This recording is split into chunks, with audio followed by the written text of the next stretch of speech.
We are presenting here today our photo story by Kelsey and Ivan. Before the time came where women and men were treated the same all over the world, women and men were treated the same in Egypt.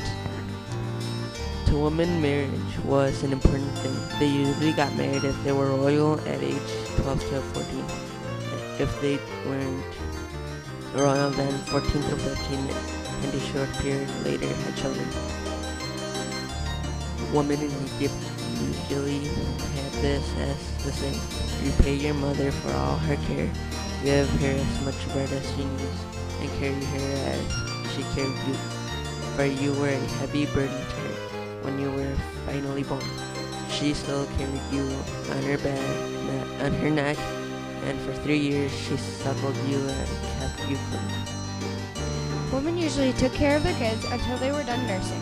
Then they carried them for 3 years, held them over their shoulder until they were 3, and then the eldest son or daughter would watch them until they were old enough to work. As drinking, when it comes to food and drink, women could eat and drink as much as their male counterparts. Although Egyptians tend not to be depicted actually eating food, they were shown drinking.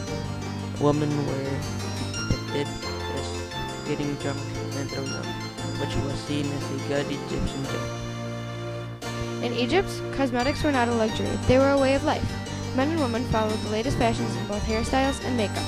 Cosmetics, more so, was life or death in Egypt. Gold to rim the eyes was almost equal to sunglasses today. Everyone from the poor to the pharaohs had makeup. As for drinking, when it comes to food and drink, women could eat and drink as much as their male counterparts. Although Egyptians tend not to be predicted actually eating food, they were shown drinking. Women were predicted as getting drunk and throwing up, which was seen as a good Egyptian joke. Egyptian woman had a free life compared to her contemporaries in other lands. She wasn't a feminist, but she could have power and position if she was in the right class. She could hold down a job or be a mother if she chose. She could live by herself or with her family. She could buy and sell her heart's content. The children always had to do work, and this was a typical day in Egypt for both women and children. Small children still had to do a lot of work, and the women usually cleaned or cooked for their wives or for their husbands and children. Like the modern Western world, women's clothing in ancient Egypt tended to be more conservative than ancient Egypt tended to be. Throughout the Old Middle and New Kingdom, the most frequently used costume for women was a simple sheath dress. A rectangular piece of cloth was folded once and sewn the edge to make it dress with its head or a few inches above the uterus. The shawl, was very popular among upper class women in the New Kingdom. It consisted of a piece of cloth approximately 4 feet wide by 13 to 14 feet long. One corner was tied to a cord around her waist on the left side. Natural hair that was thick enough to protect the wearer from the direct rays of the sun and a bright summer day gave the heat and the cold which was much too hot to wear.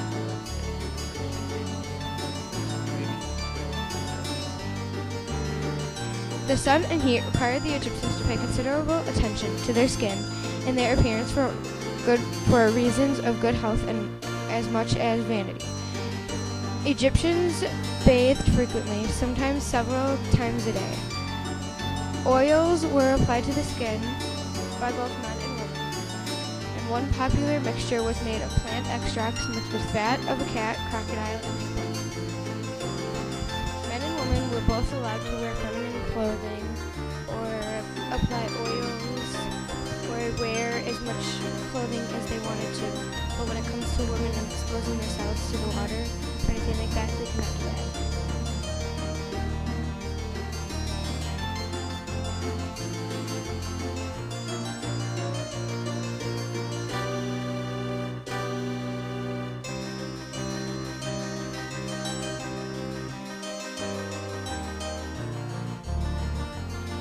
Egyptian climate, with its hot summers and mild winters, favored light clothing made from plant fibers, predominantly linen, and in Roman times, occasionally cotton, an import from India.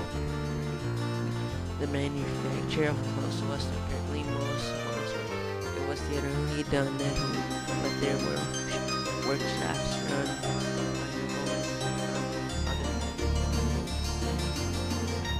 King Tut's tomb yielded many pieces of clothing: tunics, skirts, kilts, aprons, sashes, socks, headdresses, caps, scarves, and gloves, some of them with fine and linen linings. Others were separated with the index finger and middle fingers and a hole for the thumb. The clothes were generally made of linen and kept simply. Short linen cloth resembling the cloth for men, a dress straps for women, the basic garments with minor variations, depending on fashion, social status, and what did not change fundamentally through the Egypt's history. The clothes were said to be feminine for women and handsome for men, accountable for activities throughout the day. Cleanliness was apparently next to godliness in ancient Egypt, and who was closer to the gods than pharaohs themselves.